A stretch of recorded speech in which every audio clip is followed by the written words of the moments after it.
안녕하세요. 나라살림연구소 보고서 읽어주기 시간이 또 돌아왔습니다.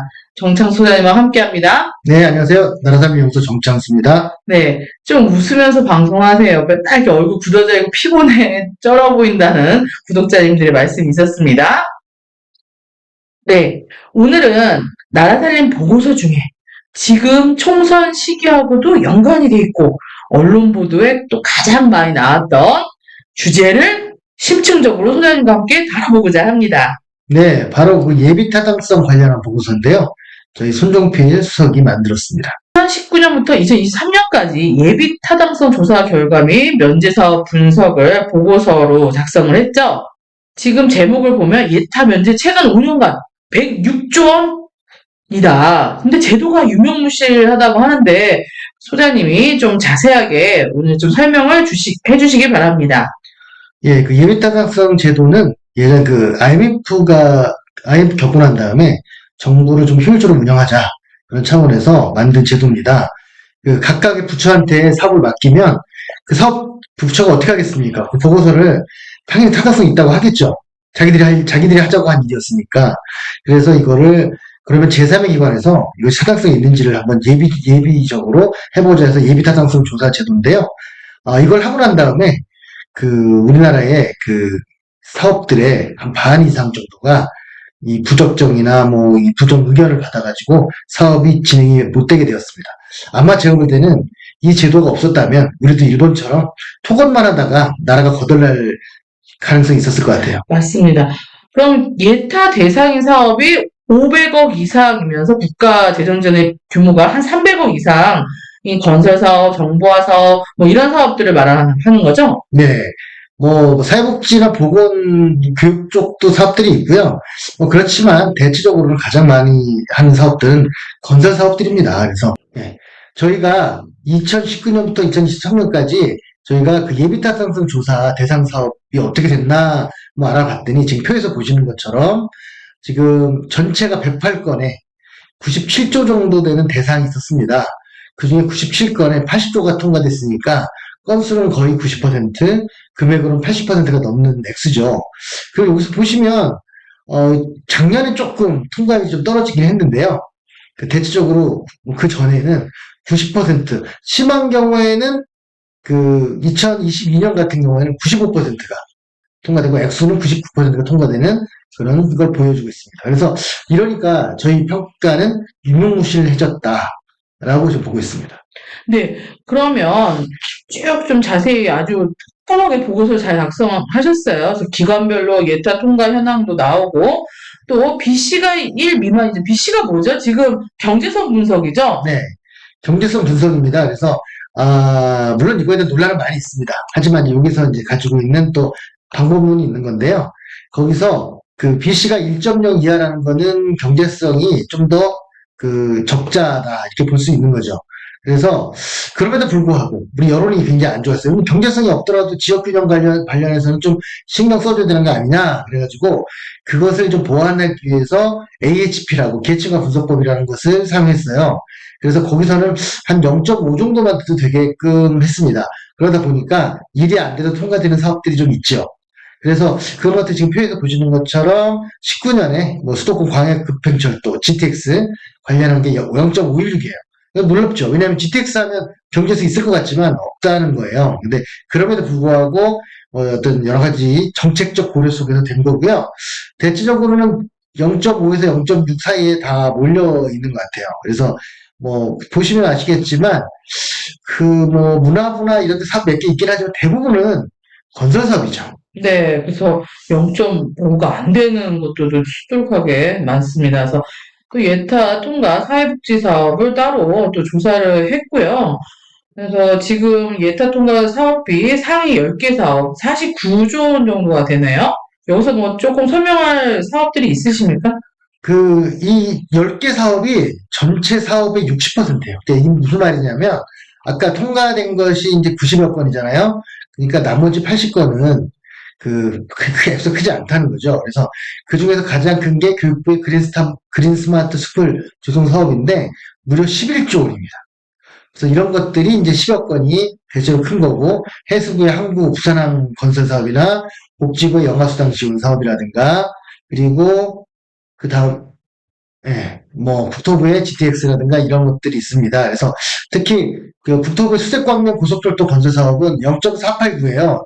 0.5도 안 되는 거죠. 그래서 우리가 생각에는 마치 그 건설 사업은 경제성이 있을 거다. 특히 수도권에서 하는 건설 사업은 경제성이 있을 거라는 생각이 잘못된 생각입니다. 그러니까요. 예, 그 예타 미통과 사업은 운영가 실질적으로 9건에 그쳤다. 네. 그 다음에 미통과 사업은 뭐 좀 이렇게 예, 보시고요.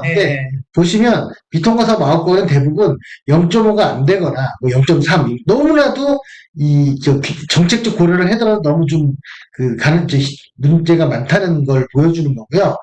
근데 저는 좀 걱정되는 건 뭐냐면 이 사업들이 또 올라올 겁니다. 그러게. 될 때까지. 근데 지금 우리가 초점을 맞추는 내용들은 좀 예타 면제 사업 분석인 거죠? 그렇죠. 아까 100건 좀 넘는 수준의 예타 그 심사가 있었는데 아예 처음부터 예타가 면제되는 사업이 163건에 106조 원이에요. 그러니까 사실은 이게 더 문제죠.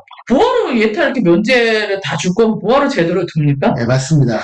이게 원래 이게 김대중 정부 때 처음 생겼을 때는 이게 슈퍼 구조, 그때 예산 회계법에 있었거든요. 지금 국가재정법에 있는 건데 그때는 이 다른 나라에 없는 제도예요, 이게.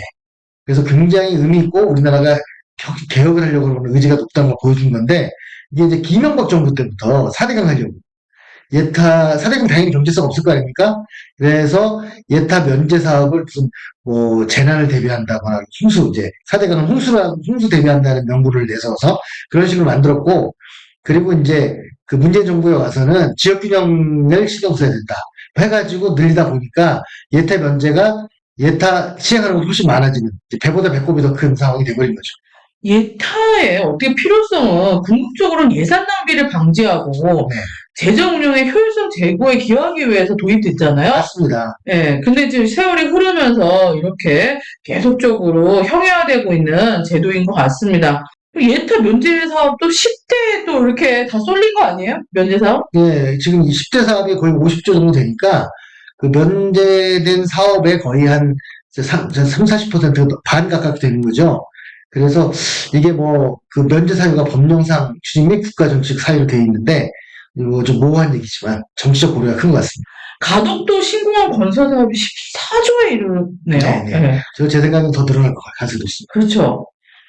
그다음에 남부 내륙철도도 또 돈이 많이 들고 있습니다. 그래서 이런 것들이 다 지금 면제 사업이라고 나왔는데 모르시는 분들 깜짝 놀라. 이것도 면제 사업인가? 막 이런 사업들이 대구 경북 통합 신공항 사업도 신공항 사업은 다 면제 사업인가요, 거의?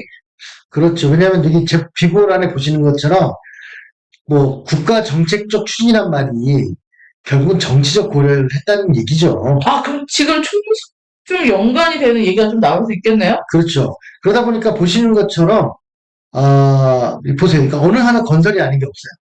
전선 지중화조차도 건설이죠. 그렇죠. 그리고 그건 지역 주민들의 민원이 많은 것일 거 아닙니까? 전봇대를 없애주는 거거든요.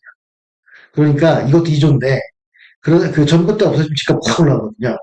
이제 그런 것들이 있다. 그래서 좀 안타깝다는 생각이 듭니다. 그러면 총선 때 또 이렇게 예타가 면제되기도 하고 뭐 통과되기도 하는 뭐 이런 상황들이 좀 나옵니까? 예, 지금 원래 예타는 KDI가 혼자 했었는데요. 그걸 여러 군데 찢었거든요. 왜 찢었겠어요? 아, KDI가 혼자 하면 KDI 힘이 너무 세지니까. 예. 지금 조세정연구원이나 음, 지방행정연구원 이런 데서도 하고 있습니다. 음, 근데 저는 안타까운 게 그거예요. 처음에 김대중 정부, 노무현 정부 때 만들었을 때도 예타에서 부적격 의견이 나와도 꼭 정치적으로, 정책적으로 필요하다고 하면 됐어요. 그럴 수도 있는 거잖아요. 문제는 뭐냐면 여기서는 예비적으로 조사하는 거니까 이걸 평가를 해놓으면 나중에 사업이 진행된 다음에 다시 결산해 볼 수 있잖아요. 근데 아예 면제를 해버리면 처음에 무슨 문제가 있었는지, 어떤 걸 의도했는지조차 사라져버리고 사업하는 것 자체가 그냥 목적이 돼버릴 수가 있습니다. 네. 그래서 그럼 예타 제도가 어떻게 좀 개선이 돼야 될까요?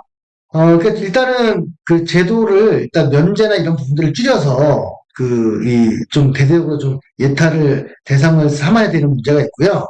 그리고 조사를 좀 엄격하게 해서 10% 말이 안 되잖아요. 네. 한 반반도 사실 좀 많았다고 보는데, 어떤 그런 문제들, 그 엄격성 강화, 이게 두 번째고, 세 번째는, 이 결과와 함께 사업이 끝난 다음에, 그 사업 시행 결과까지도 같이, 공개해서 국민들이 판단할 수 있게 해야 합니다. 네. 그래서 엄격하게 조사를 해서 무분별한 대규모 토건 사업을 좀 억제를 해야 되고 또 이런 내용에 대해서 국민적 알거리를 제공할 필요가 있다. 네. 말씀을 하신 것 같아요. 네. 오늘 나라살림 보고서 우리 수장님이 아주 쉽게 잘 설명해 주신 것 같습니다. 그러면 다음에 또 뵙도록 하겠습니다. 감사합니다. 감사합니다. 또 봐요, 제발.